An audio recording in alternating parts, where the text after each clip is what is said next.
Un élevage beaucoup négligé et pourtant il peut nourrir son homme si elle est pratiquée dans les normes, si elle est bien pratiquée. Et souvent on a l'idée de la manière dont nos grands-parents, nos parents le faisaient. Ça fait que les gens n'aiment pas investir dans cet élevage. Ils achètent une poule, ils laissent à la merci de la nature.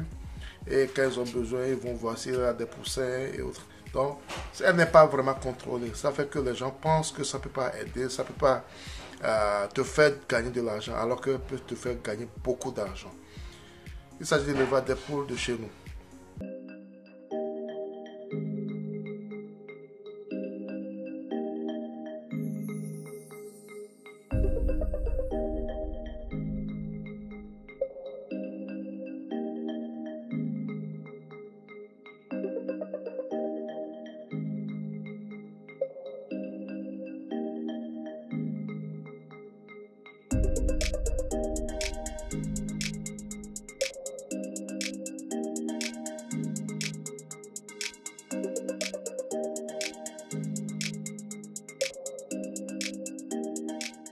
Bienvenue sur ma chaîne Azoda Group, mon nom c'est Sabia Eliati et sur ma chaîne nous parlons d'investissement en général en agriculture et en élevage.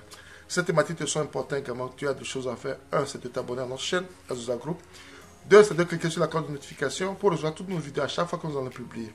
L'élevage de la grand-mère, l'élevage des poules de chez nous, elle est beaucoup négligée, effectivement, parce que les gens pensent qu'elle ne peut pas nourrir son homme, les gens pensent que les poussins ne grandissent pas vite.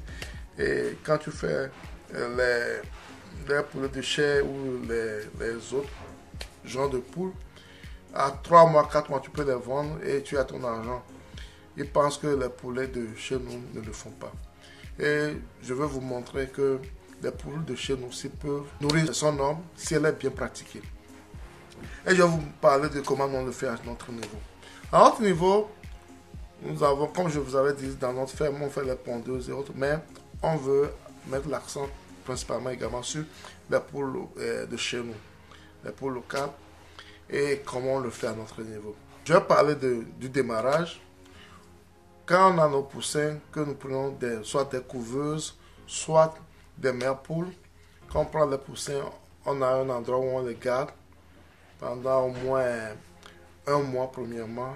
Après, ils quittent pour aller à un autre endroit. Et là, on les procure la chaleur, parce qu'ils n'ont plus leur mère à leur niveau, on les procure la chaleur, la nourriture. Et on est au petit soin matin, midi, soir. On fait tout et tout pour que le taux de mortalité soit le plus zéro possible.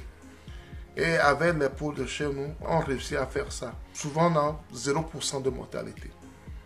On a 0% de mortalité. Et avec ça, on dépense moins en matière de médicaments pour eux. Donc, c'est l'avantage que nous avons en faisant les poules de chez nous. C'est l'un des avantages. La mortalité est vraiment moindre parce qu'ils sont habitués au climat, ils sont adaptés à nos climats. Donc, c'est l'un des avantages que nous avons. Et après la poussinière, ils vont quelque part où ils grandissent un peu plus avant de rejoindre les grands. Donc, pratiquement, c'est ce qu'on fait. Et il y a des manières de le faire. On les laisse souvent en liberté. Ils sont en liberté. Mais on a commencé par vouloir changer cela parce que à cause des vols, à cause du contrôle du nombre, on a commencé par les mettre en cage, en cellule, pour pouvoir contrôler le nombre. Et souvent, quand on les met en liberté, on est sûr de les contrôler leur liberté, pour éviter beaucoup de choses. La poule de chez nous, l'avantage principal, c'est qu'au niveau de l'alimentation, vous dépensez pratiquement rien. Vous dépensez pratiquement rien pour l'alimentation. Et nous, à notre niveau, à part la provende, il y a des bonnes dames chez qui on prend le reste des nourritures, qu'on les donne. Et ça les aide énormément à vite grandir. Nous, à notre niveau, on va reprendre entre 3500, 4500, voire 5500. Et ce sont les poules de chez nous. À cause du poids qu'ils ont. À cause du poids qu'ils ont. Donc, il faut qu'on enlève dans nos têtes que les poules de chez nous ne sont pas rentables. Et moi, je vous dis qu'elles sont rentables. Du fait qu'on dépend tellement moins en matière de médicaments, en matière de nourriture. Et ils sont très résistants. Ils sont vraiment résistants. Par rapport à nos pondeuses et à nos poulets de chez autres, sont vraiment résistants. L'avantage également, c'est que vous pouvez les associer avec plusieurs types d'élevage, principalement avec les pintades. Ils s'entendent très bien.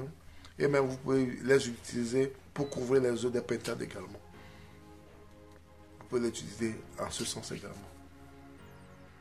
Donc c'est un élevage qui nourrit son homme. Il suffit de savoir bien le faire. Il suffit de savoir bien le faire. Et en moyenne, nous avons 5 à 4 poules pour un coq. Donc 4 à 5 poules pour un coq. Et si vous respectez ce ratio, vous êtes bien. Il y a des poules qui font jusqu'à 15 œufs, 12 œufs, 15 œufs. Le minimum que nous avons à notre niveau, c'est 8. Si vous avez 4 femelles qui font des œufs comme ça, et quand vous récupérez les œufs, vous les mettez dans une couveuse, 2 semaines après, 3 semaines après, la peau commence pas à pondre encore. Elle commence pas à pondre encore. Et le cycle continue. Et quand ils ont des petits, on les met dans la poussinière. Et des fois, on laisse certaines mères s'occuper des enfants. Arrivé à un moment, on les récupère. Je mets l'accent sur ça parce que beaucoup de gens pensent qu'on ne peut pas se faire de l'argent en pratiquant l'élevage de chez nous. Et ce qui est important aussi, ce qui est bon dans cet élevage également, c'est que l'apport en produits vétérinaires est vraiment moins. L'apport en produits vétérinaires est vraiment moins. Et vous savez que tous les produits que nous ingurgitons à nos animaux, il y a d'autres qui restent dans eux. Et quand on les mange, on mange ces produits également, qui constituent des problèmes de santé également pour nous. Et avec les poules locales, vous allez éviter cela. Vous allez éviter cela au maximum.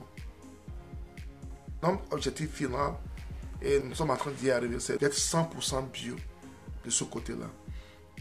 C'est d'être 100% bio. Et il y a une chose qui m'a encore étonné par rapport aux œufs. Les œufs des pondeuses, ça se situe au Togo, parce que je parle du Togo, parce que je vis au Togo. Et quand vous voulez acheter ça en gros, ça se situe entre 2300 et 2500 actuellement. En 2300 et 2500 actuellement. Et vous imaginez qu'un plateau des poules locales se vend au moins à 4500. Ça se vend au moins à 4500. Ça, c'est le minimum. Ça peut aller plus que ça. Il y a beaucoup d'argent à se faire quand on adopte ce genre d'élevage également. Il faut qu'on enlève l'idée selon laquelle ce n'est pas rentable. Ça demande moins de soins, moins d'efforts, moins de travail.